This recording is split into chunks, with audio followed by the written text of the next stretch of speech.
100 Children, 100 Stones by Candy Floss Consumer. Chapter 3.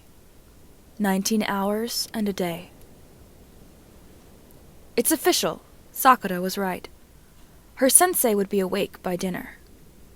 Good thing, too, since chakra exhaustion usually makes the sufferer ravenous when they finally wake up. She arrives at the burial grounds an hour later than usual, but Amiya and the Ashioto have not faltered in her absence. It had taken the girl a bit to extract herself from her sensei's arms, as sometime during the night he had curled around her protectively. Furthermore, she hadn't actually wanted to leave the warmth of his arms. She hadn't felt as safe as she had then since she can't remember. Sakura gives Amiya a small smile as they pass each other, Sakura heading to the piles, and Amiya to town. Sakura notes with dismay that another row has started, extending the burial grounds closer to the sea. Even so, with her sensei so close to waking, Sakura might have to initiate 2 burning days. That is, if more bodies are found after the first. Luckily, the new row only has 5 more bodies, so it is a simple task to retrieve 5 of the extra circlets from yesterday. Sakura takes the circlet along with the bucket of shells to the new row, placing them down with her head bowed in respect. When she is finished, Sakura finally begins one of the last processes, the burial stones. For islanders, the sea both takes and gives. It is through the fortune of the waves that trading ships and potential mates travel, and each child is a blessing of the waters. What the ocean gives, it shall also bring back to its bosom. Though Sakura is not a blossom of the islands, she still knows the truth. She is a Haruno, and spring always graces the islands first. She collects small stones for each of the dead. They are only white enough for the kanji of a first name, but the ocean does not care for lineage, and that is where the stones will go, swallowed by cliffs of water, to be carried into the deepest parts of the ocean and back again. Once all the stones are gathered, Sakura leaves the outskirts with the final batch of stones and returns to the burial grounds. Tazuna is there once she arrives, sitting down and weaving circlets. The Ashioto continue to bring in the dead, and prepare them the way they watched Sakura do. She heads over to the old builder, setting the bucket down and then following suit. Tazuna watches as she picks up the first stone. Sakura concentrates so that just enough chakra is running through her left hand. With her right, she moves her fingers into the position of a half tora. Doton, precision cut, Sakura whispers, focusing on one name in her mind. It is wobbly and a touch uncertain, but a few seconds later the kanji for Kiko, meaning hope, is carved into the stone and ready to be placed on the first tora's chest. Sakura has never been particularly good at this jutsu, but it is the first one she ever crafted, and it will be good enough for the burials. What Sakura does not expect is for Amiya to tap her shoulder 10 minutes later, and then crouch next to her. Sakura turns to the girl, spotting a stone in her hand. Teach me. I know many of their names, Amiya requests, a little too nervous to demand anything of Sakura. Sakura does not think of rules or regulation, or the fact that Amiya is not a shinobi but a civilian. There are no skilled stonemasons in Wave, and Sakura created this jutsu. She can decide who she will teach it to. And an Ashioto girl who just wants to properly bury her dead? Sakura decides that she is the perfect first candidate. Sakura nods to Amiya, grabbing another stone and moving her hand into a half tora. Amiya mimics her, just as Sakura expected. Draw a whisper of your whirlpool into your hand and cycle it. Focus on the name you want carved, and then imagine it as you say Doton, precision cut.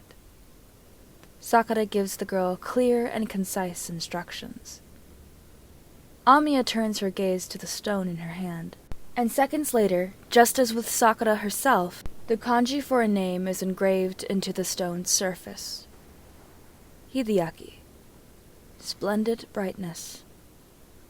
Sakura does not even have to ask if the name is from someone important to her. The tear that drips from Amiya's eye is answer enough. It splashes onto the stone, filling Hideaki's name. "I will complete the upper rows," Amiya declares, and Sakura knows exactly why. The upper rows contain most of the children and teenagers. They hold the ones taken far too early, and all of the 13 tora with blossoms kissing their mouths. Sakura lays a strong hand on Amiya's shoulder to ground the Ashioto. She doesn't know if her gesture truly helps or not, but Amiya lets her keep her hand there for a moment before slowly standing. Sakura watches as Amiya approaches a familiar section of the burial grounds. When Sakura catches sight of a familiar tiger lily blossom, she knows where the girl is headed. Amiya places the stone with a gentleness that Sakura had forgotten humans were capable of. When she comes back, Sakura vows to remember the name. Hideaki, the boy she had carried that first day. One of Amiya's most precious people. Sakura and Amiya work in tandem after that. They finish 100 stones, and then 100 more. A good portion of the stones are reddish and porous, eroded from endless days in the sea. The rest are a myriad of sandstone, gray, and green tones. Amiya takes the only quartz stones for the 13 tora. The other Ashioto have stopped checking the town. The last 5 bodies of children placed in a row all by themselves. Bracelets decorate each of the children's wrists. Threaded papou charms dangle from each bracelet. When Sakura finally reaches them, Amiya has already placed their stones over their hearts. At Sakura's approach, crawling flowers bloom in an outline around the last 5 children. Some of the blooms are only native to Konoha, but Sakura thinks it is safe to leave them. They will become ash on the first day of burning anyways. A few minutes past 1700 hours, and one of the Ashioto have collapsed. Nothing Sakura does rouses them. None of her pleas reach their ears. They are gone just as the last stone is placed, and the burning day is decided to be tomorrow. Her echo tries to comfort her, but Sakura pushes her away, and she fades into a deeper portion of her mind. Sakura can't understand. Her chest pangs with a renewed throbbing, her bones and eyes aching equally. She is sinking onto her knees, curled into herself as she hugs herself as tightly as she can without breaking anything. Amiya stands off to the side, barking orders to the rest of the Ashioto, and the body is carefully righted in front of her. Tazuno places a circlet onto the boy's head. A black stone with kanji written into it is placed over his heart by Amiya. Sakura's tears clear just long enough to be able to read it.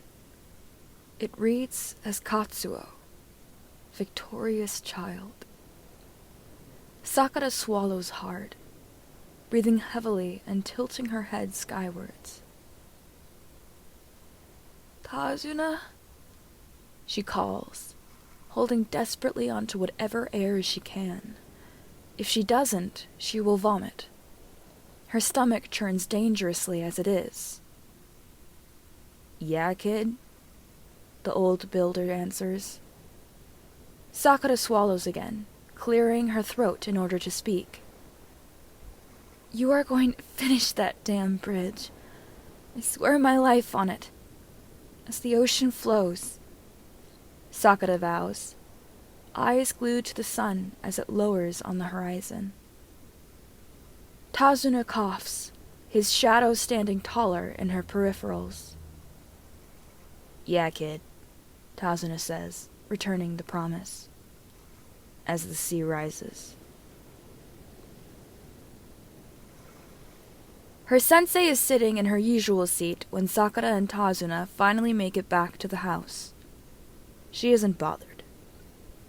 She accepts the change with a shrug of her shoulders before going upstairs to get refreshed. Her shower is blessedly cold. Her echo has returned by the time Sakura goes back downstairs, accepting Sakura's apology gracefully. Sakura sits to the left of Kakashi, closer to the end of the table and diagonally across from Minari. Tsunami serves dinner with the help of Kakashi, and only when everyone has given thanks for the food does dinner truly begin. Sakura eyes the plate of strawberries. It is odd that they are there, considering Wave's current state. When Tsunami unsubtly pushes it closer to her, Sakura has the sneaking suspicion that Tazuna's daughter always knows more than she lets on. Kakashi side-eyes her, his usual crescent-eyed grin nowhere in sight. "So did you all train while I was out?" Kakashi addresses them, turning to each of Team 7 in turn. Naruto responds first. "Yeah, Sensei! The Tenmei and I sparred before practicing that katon jutsu you taught us. I don't know about Sakura-chan, though." A pout appears on the blonde's face. "She's been gone all day for the past few days."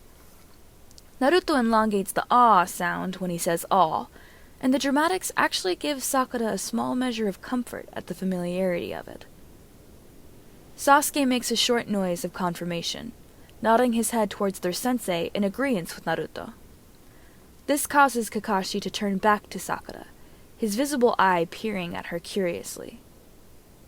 "I've been training," Sakura assures her teacher. "Increasing my endurance and practicing a low-ranking Doton jutsu." She isn't lying. Carrying the bodies and items required for a proper burial has pushed her body to the limits, especially on that first day. Her sensei hums, tapping his chopsticks on his empty plate. "And you couldn't practice with the boys?" Kakashi interrogates her further, a serious tinge to his otherwise light tone. The quiet conversation between Tazuna and his family fills the silence as Sakura swallows the food in her mouth. She takes a quick drink before replying.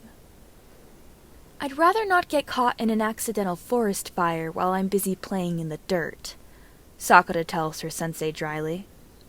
Naruto rises in slight offense at her remark, while Sasuke's cheeks barely tinge pink. "That was only once, Sakura-chan!" Naruto defends himself and Sasuke, leaning forwards in indignation. Sakura quirks a brow, giving the boy a disbelieving face.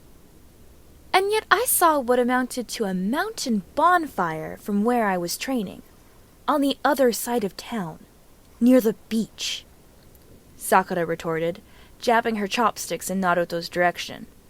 "You're just lucky we were taught that one Sutan jutsu during the academy camping trip." Naruto has the decency to rub the back of his neck in embarrassment. Sasuke, surprisingly enough, nodded in agreement to Sakura's statement. Or maybe it wasn't that surprising. Sakura wasn't pretending to be someone else anymore.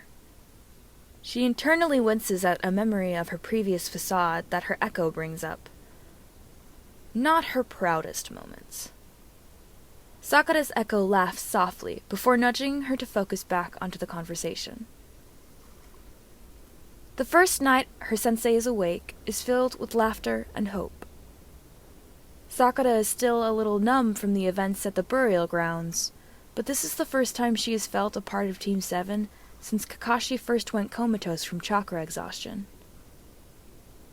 After they say their goodnights and leave for their separate rooms, Sakura follows her sensei up to their room quietly, if a little apprehensively. She doesn't want to know if her sensei has pushed her futon away when he had woken up. She knows she could handle simply having him safely within range, but having a handle on something is not exactly comforting. but she follows Kakashi into the room anyways, and she forces herself to keep her eyes open as she enters. When she sees her futon even closer than before, as if tugged there purposefully, something within Sakura warms at the sight. Her sensei is the first adult she has trusted since Iruka-sensei and Ayumi-ba-san. His chakra hasn't rejected her once. From what she can tell, he probably never will. It is a comforting thought. They settle down for the night, and once the lights are turned off, Sakura immediately begins sinking to sleep. Her last thoughts are ones she hasn't had in a while. That her company has never been just the dead, and that the living are worth something as well. Sakura is a haruno, and they tend the fields.